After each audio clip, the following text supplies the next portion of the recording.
Hi, with you very shortly. Just gonna turn off all this stuff. Oh, too late.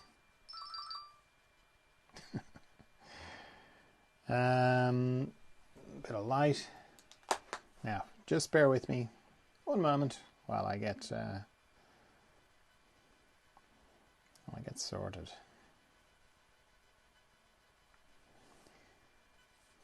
Meditation's coming very soon.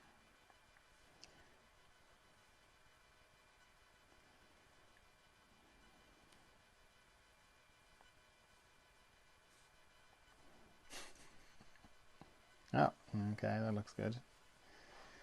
Alright, now let me pull this thing a bit closer without pulling it down on top of me. Okay, good.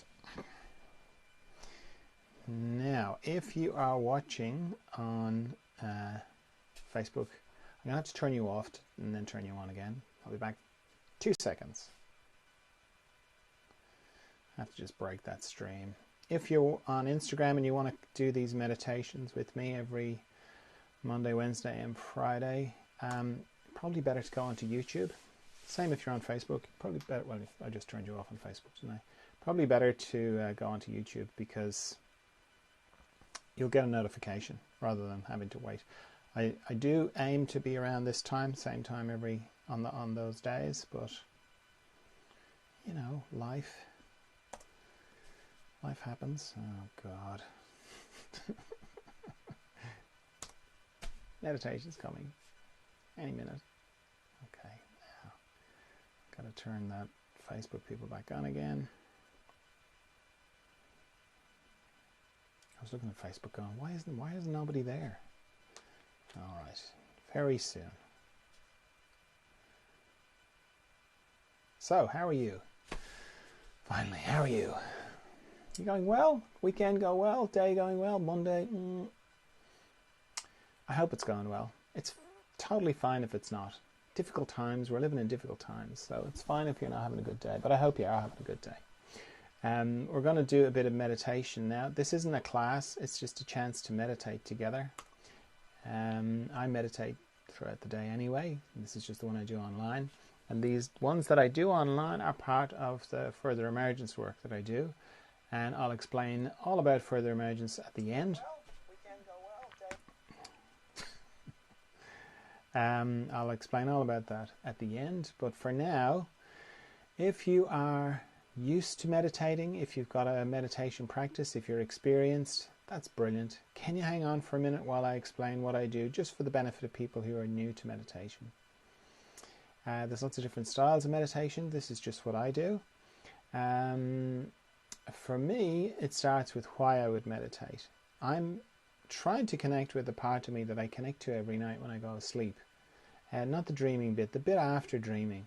So I'm dreaming and then I drop out the bottom of dreaming into deep dreamless sleep where I have no thoughts, no memories, no emotions, no feelings, no personality, no body really, no bed, no bedroom.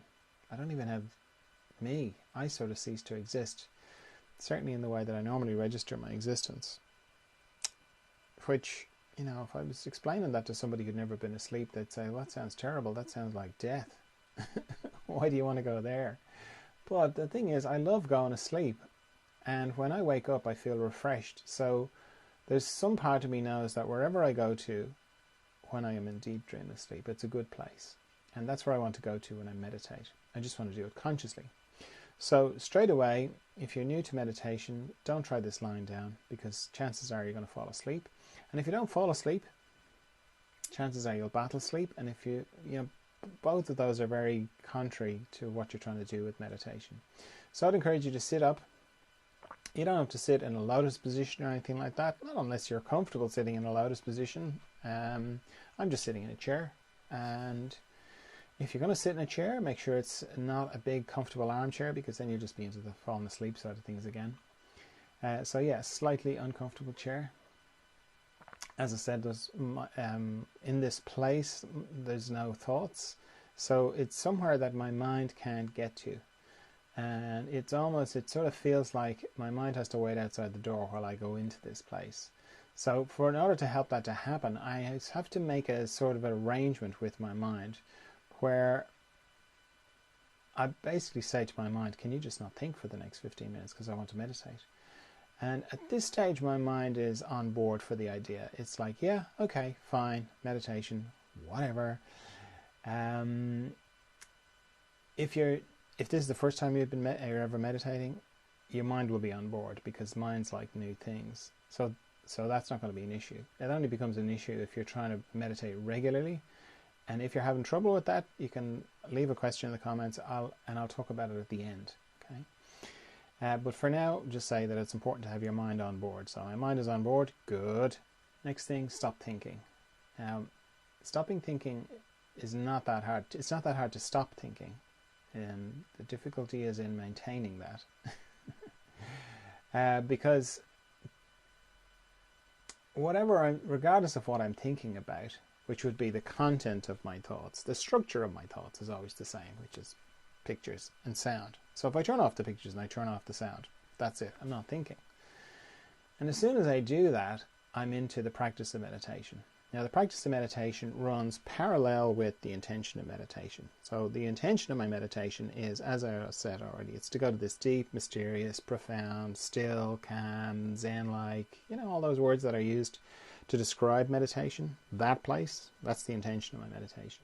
The practice of meditation starts as soon as I stop thinking, and it pretty much goes, I turn off the pictures, I turn off the sound, I bring myself to not thinking. Then some time passes and I discover that I'm thinking again. I go, oh, I'm thinking again. Turn off the pictures, turn off the sound, bring myself back to not thinking. Then some more time passes and I discover I'm thinking again. I go, oh, I'm thinking again. Right, bring myself back to not thinking. So I turn off the pictures, turn off the sound. Then some more time passes, I discover I'm thinking again. I go, oh, I'm thinking again. Fine. Turn off the pictures, turn off the sound. So on. Just pretty simple. Repeatedly. Every time I discover that I'm thinking, I bring myself back to not thinking.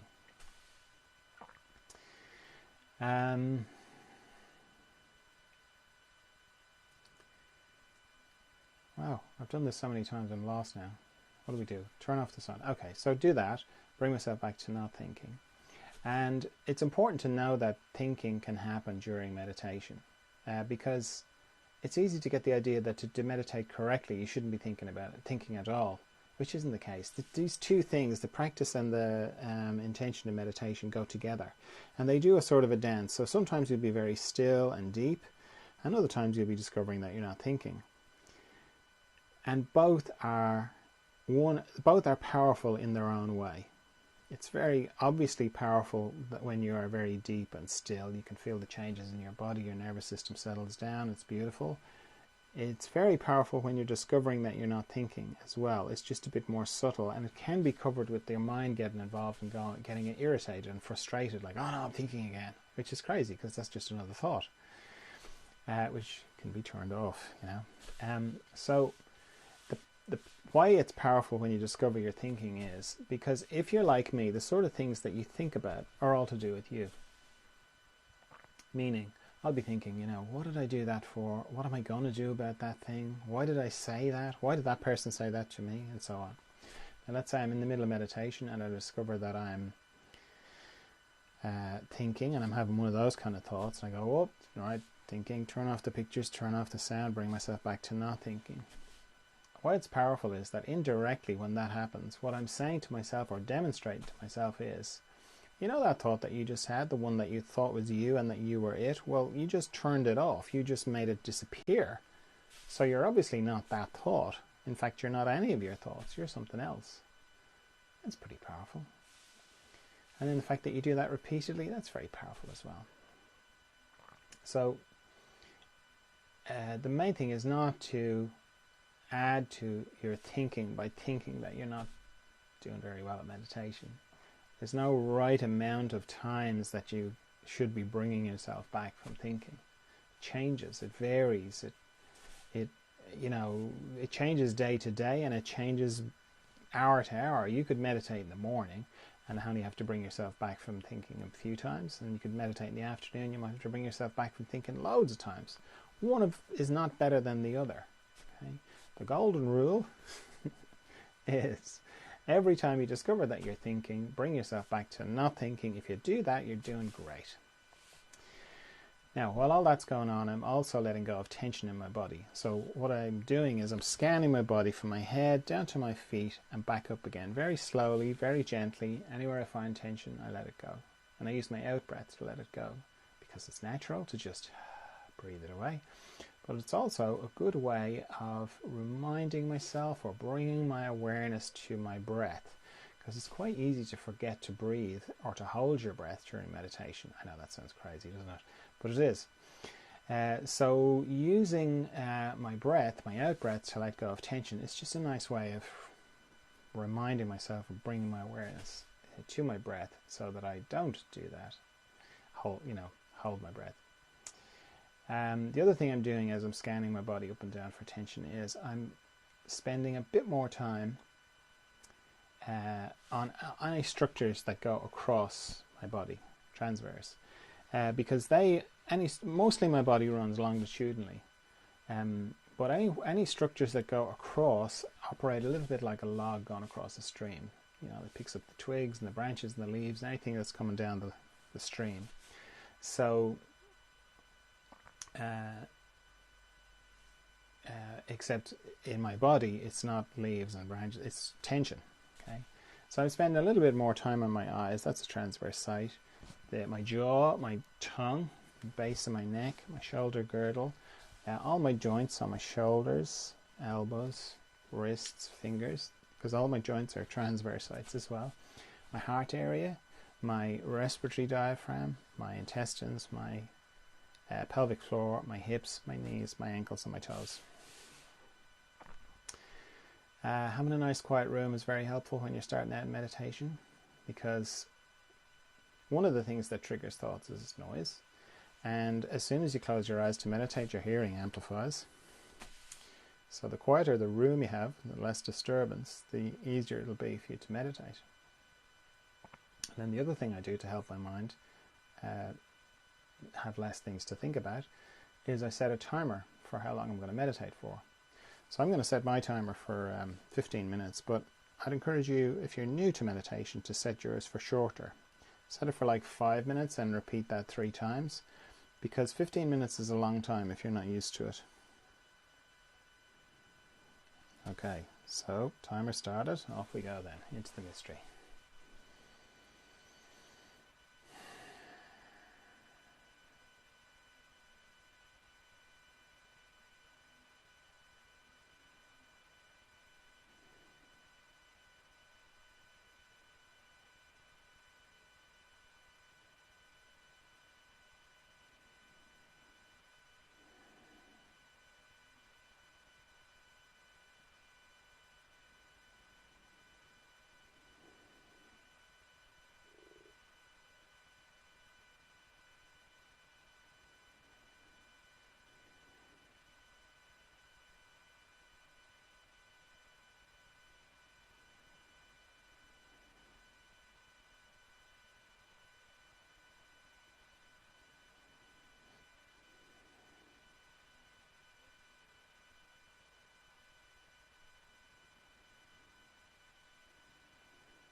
Okay, if you feel like you've gone very deeply into yourself and you need to take a bit of time to come back from there, then do that before you open your eyes. Or if you feel like you have, you can hold the inner space and the outer space at the same time, then just open your eyes. And if when you do that you feel like you've lost connection or you've lost touch with your inner space, you can just close your eyes again, reconnect with it. Oh yeah, there it is. Open them again. Oh, now lost it again. Close them again. You can use your eyes like a valve to balance the inner space and the outer space. So as I said at the beginning, these meditations I do are part of the further emergence work. Further emergence is to do with growth, inner growth, growth in consciousness. You could call it spiritual growth, growth in awareness, all that kind of growth.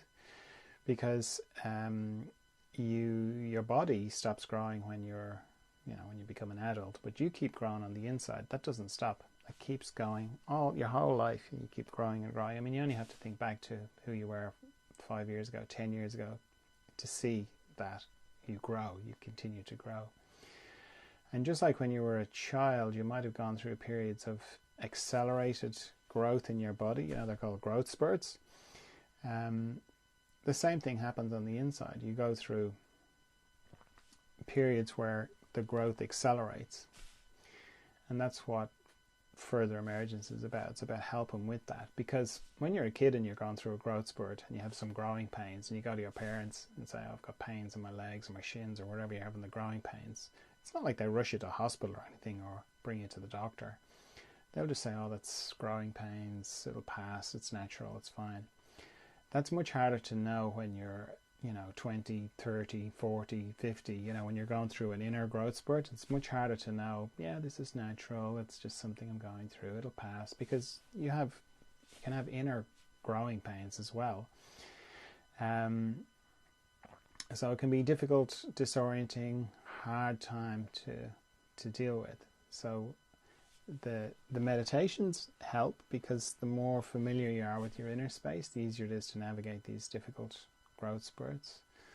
That's one of the things I do. The other thing is there's a Zoom group that meets every second week, and it's kind of like a retreat. It's kind of like a retreat, meaning it's a chance to sort of just step back a little bit from your life. We do more in-depth meditation. There's questions and answers. It's usually about 2 or 3 hours. Was every week, just shifting over to every second week now, and a little bit longer. And it's a chance to sort of see other people, hear what they are saying, go, oh yeah, I'm not the only one going through this. Because going through an inner growth spurt can feel quite isolating, because you can go from everything's great to I don't fit in my life anymore, I don't recognize myself anymore, all sorts of other things. So there's videos. You can look at the videos of those Zoom groups, or you can look at there's a podcast of the further emergence, the audio from those Zoom sort of retreats. And then I see people one-to-one as well. I do that 2 days a week. I don't see a huge amount of people, and that's a combination of talking and specific feedback, because going through further emergence, or process of further emergence, is very specific. It manifests in lots of different ways, so it can be very helpful to get very specific feedback. And then I also work remotely with the people as well on their system, their energetic system as well, to sort of help balance it and harmonize that process. And then I also have a couple of books. I have 4 books I've written. They're all roughly about further emergence. So if you're still with me, you've read all that, or you were still watching the video, you're still with me here live all the way to now, maybe some part of you is kind of going, yeah, there's something to this, some resonance here. I would just let that part of you, the part of you that's saying there's a bit of resonance here, that'll inform you what to do next, whether it's just do some more of the meditations, whether it's to watch some of the videos, listen to the podcast, come to one of the one-to-ones, come to one of the retreat kind of group things. Get in touch for some one-to-one work, or read one of the books, or none. You know, that part of you will know. You'll know what to do. Okay, so thanks very much for meditating with me, and I'll see you on Wednesday for some more meditation. All right, bye-bye.